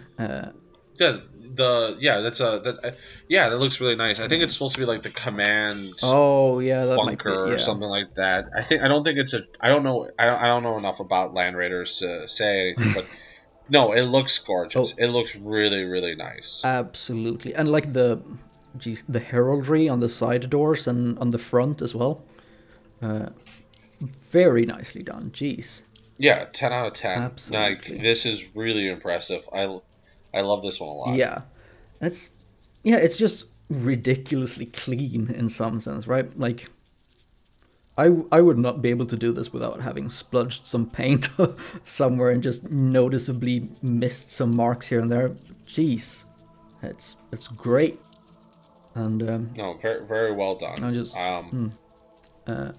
I just noticed ours may be in a different order. I hope not, because I just noticed that that's number 5 on my end and came up second. Uh, so now, No, you listed that one number 5, but it's still the second one. okay, It's all that's good. good. So now for the actual number second, which I thought was a bit fitting considering the Warhammer release or reveals, the Sister of Battle by TheBrushBro, also TheBrushBro on Twitter. Again, I will be linking all these in the description if people want to check it out. Real good work. Jeez. No, it looks great. The sister almost looks like real. That's the cool part. Yeah. Like the sister on the bottom looks real, and the statue looks like a statue. Like I mean that in a very positive way. Yeah, Like it like looks it great. looks like legit stone, and I Stone. really love Yeah. the contrast of the gold with the stone there. And yeah, like Yeah. the armor looks like the pauldrons and everything, you can really see the gleam on it as well. Yeah, that's the thing. You can see the gleam on it, and it's like I don't know if that's just a lighting thing, and then they just used metallic paint, or they're just a really talented painter. But no, it looks gorgeous. The Very well the done. basing does a lot as well, or well, it's good. It would be great even without it, of course, but the basing really makes it pop just standing there in the grassy field in a sense, right? Oh yeah, no, basing always makes your work come alive. So Absolutely, yeah. Yeah, that's absolutely stunning work. And just like the on the like belly, the like dots, they look so just so cleanly done. Like no spill over from the dots, so to say, right? hmm Jeez, yeah, amazing work. Yeah, it's yeah, amazing work. Not much to. I'm curious what color that is on the like kind of looks like pearls that is holding the Inquisitional seal from her waist. I'm kind of curious which color that yeah, is. the white pops very. It may not even be the color too much. It might also just be the literal contrast Yeah, of like the white over the red. It just pops very nicely. absolutely does. Yeah. So Again, here's also a thing like really, really great work with white. Like, geez. And you can see it on the head or helmet and the pauldron there with the wings as well. Real good work. it, like the fact that he's holding it there as well kind of makes it more impressive because you really get the feel of how small it is. yeah, Yeah. because the model, if you didn't have the hands holding it, I would assume the model would be much larger, but Mm, it's actually really small. yeah. Like that's the thing. It's a sister is the same size as a guardsman. Yeah. Oh, absolutely. So Yeah. or maybe slightly taller. I have a sister model. I'd never put it together. I was gonna get into sisters, but I have enough. I have enough armies, so I'm okay for I now. need to buy some sisters actually because I'm gonna meet up with a friend and do some hobbying, and she hasn't done any Warhammer hobbying before, but she wanted to try out sisters for some fun hobbying, so I need to get some. Yeah, Plus, I want to try to paint some as well. of course. Moving on from that, though, we have this lovely team of chaplains by Christopher or WH40K underscore Chris on Twitter. So we have the Indomitus box chaplain on the right. We have the limited edition Terminator chaplain that they had a while ago, the Primaris chaplain, the Judiciar, and the chaplain on a bike. So I'm gonna say the red cape one looks Oh amazing. yes, He's my favorite of the five, without question. yeah. I love that model in general, and having that red coat tends to just make it look amazing. The one thing I don't like about the model, and not saying that this is Christopher's model specifically, it's just the sculpt itself, is I wish it had a more Crozius looking Crozius. Like, actually had the wings and Yeah. everything, right? But that's me. I personally really, really like the Judiciar model, just in general. Oh, it's a cool model. Yeah. Absolutely, and it's really fun to play against on the tabletop. Oh yeah, yeah. I've played. I've had one once or twice. Uh, Again, I've really only played on tabletop sim because pandemic. But hmm I hope to get some more experience using it. Uh, Again, I I kind of like this that you have these like just like for example the Primaris chaplain in the front there you have this like the rib cage, the skull on his pauldron, and the skull face, and then it's the colorful flowers around on the base. I just like that contrast that you have these just menacing looking chaplains and then some colorful flowers. Yeah. It's real cool. Uh, um, is it just me or is there some green on the like Iron Halo skull on the one to the right? Good question. I have to. Yeah, it looks like there's a bit of green there actually. I'm kind of curious why.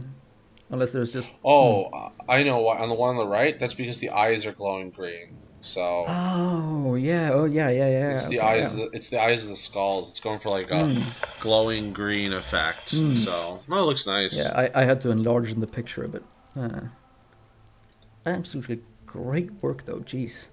And I really love the on the again the Judiciar there, right?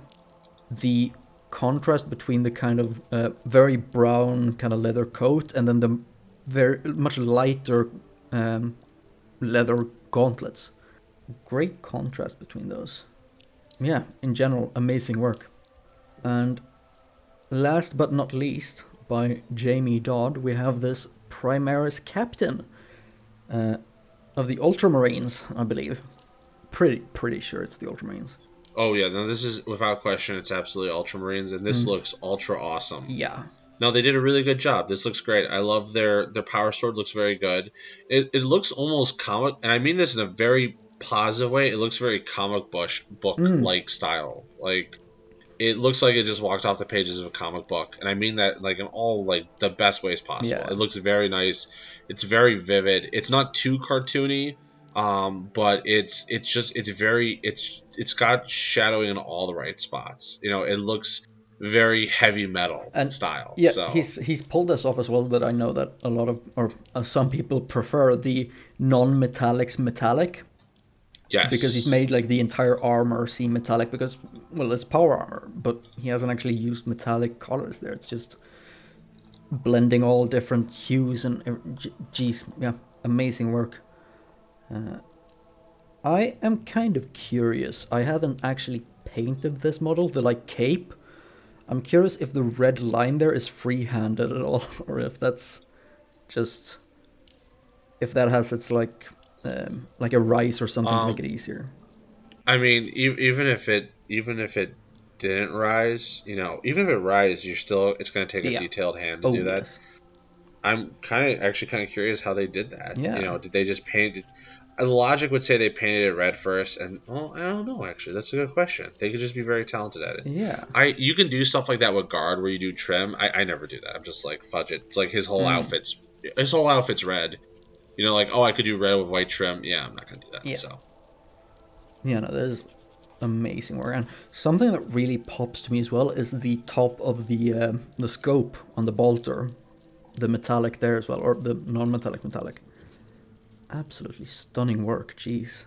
Yeah, it's it's yeah, stunning to say the least. Okay, and that is the last model of the showcase.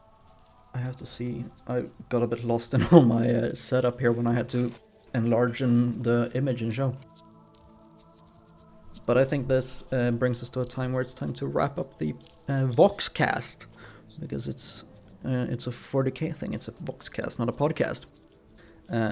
yeah, But before we end, I want to ask you the question of the episode, which is kind of just a curious question that I ask, and hopefully, and you get to be sure, the first one to answer, and hopefully some people may enjoy it and engage in the comments. sure, So absolutely. I think that today the question is going to be, what is a what is a what is something in the Warhammer 40k universe, and that you could take from AOS or anything, right? But I'm saying 40k because that is kind of both of our focus here. A something that doesn't have a model but severely needs a model. Okay. So this is something that's established in the setting already that doesn't have a model but needs a model. Yes. That's actually a really good question. I know what my answer would be, and I'm kind of breaking the rules because it hasn't been established to exist, but I really want Primaris Terminators. Okay. No, that's a good question. Something that's in the lore. I know there's a lot of like Inquisitor characters Oh that yeah. we just never get models of. That's always just a very safe answer. Yeah, that's I'm just fair, yeah. I'm trying to think. Is there like a guard vehicle that is in the lore? Um, hmm. Oh, Yeah. actually, I know what I want. Um, and I would like, um, I would like the Space Marine captain from the Space Marine video game. I like him as a model. Oh, the Ultramarine there. Yeah, I think Captain Titus. I may be Titus, wrong on that yes, one. Titus. It was Titus. It was Titus, Leandros, Yes. and the other one that kind of betrayed you. Spoiler alert. Yeah, Captain Titus. That could be neat. Yeah, especially since we have no idea what actually happened with him after that. Yeah, that a lot of people really like that character.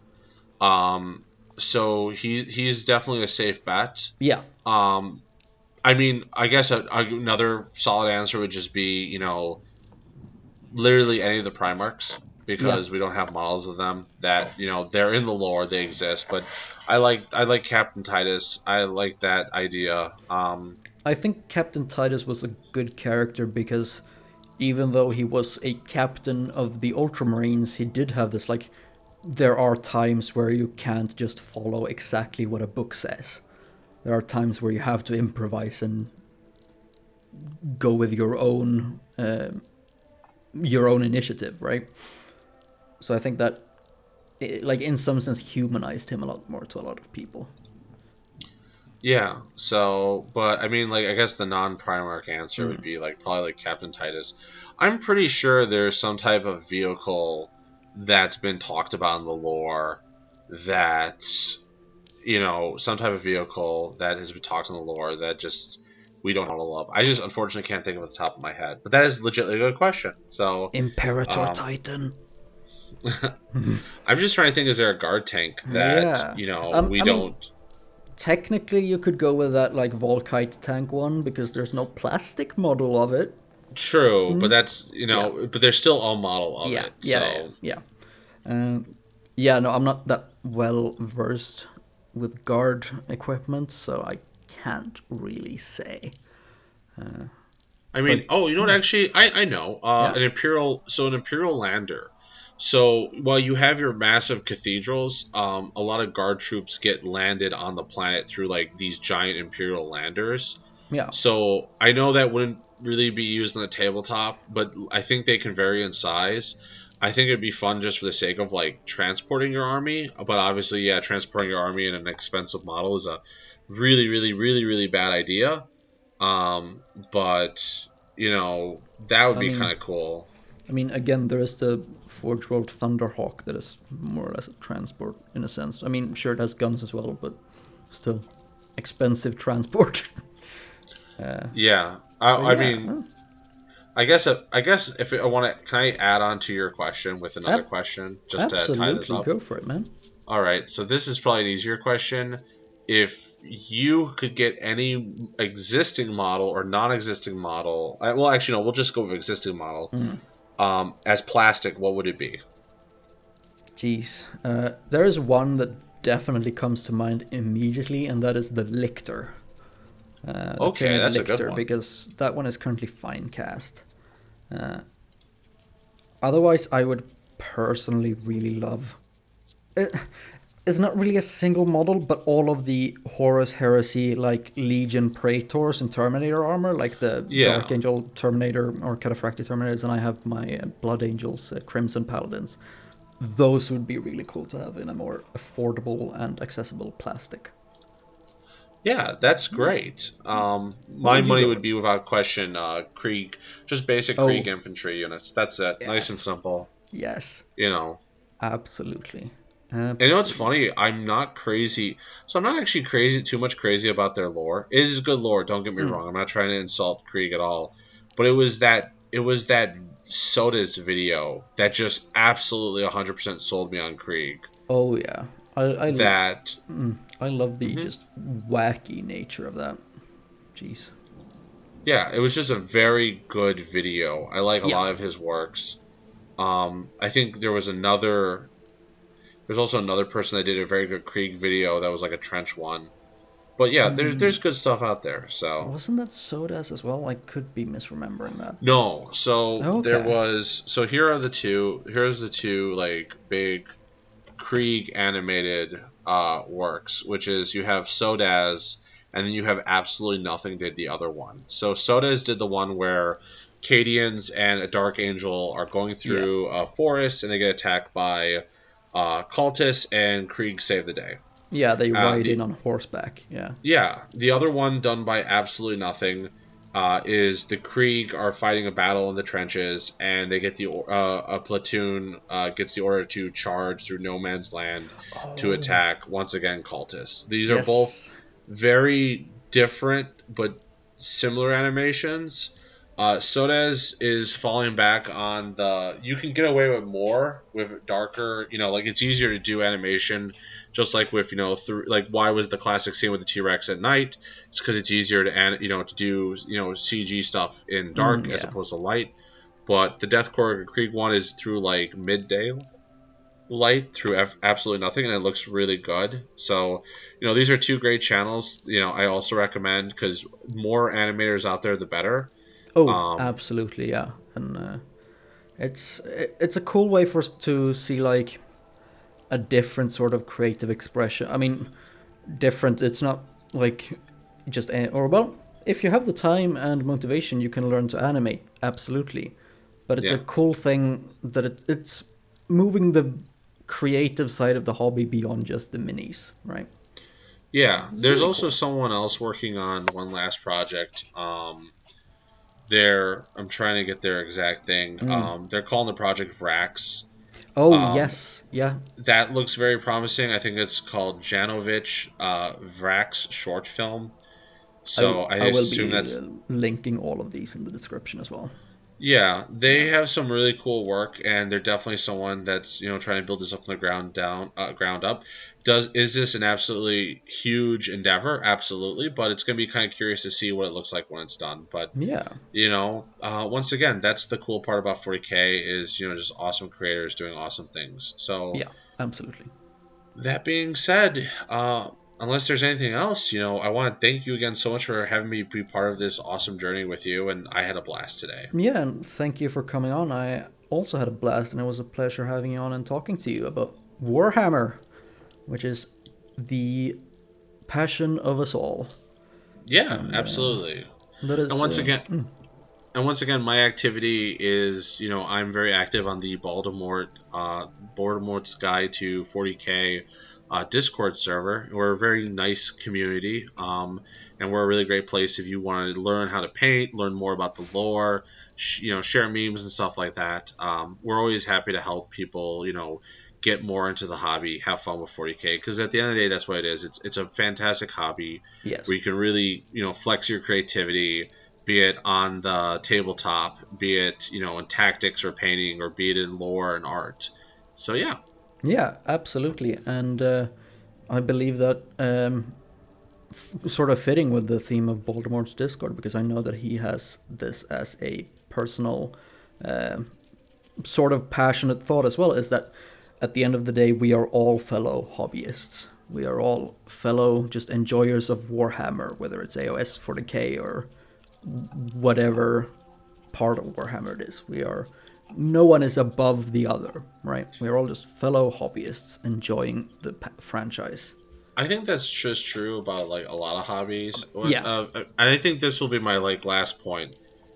Whenever anyone's looking to start a hobby, realize that any type of skill you want to take on, be it from painting Warhammer models to wood carving to making soap, and yeah, that's totally a thing, and it's really cool. I do Yeah. recommend looking into it.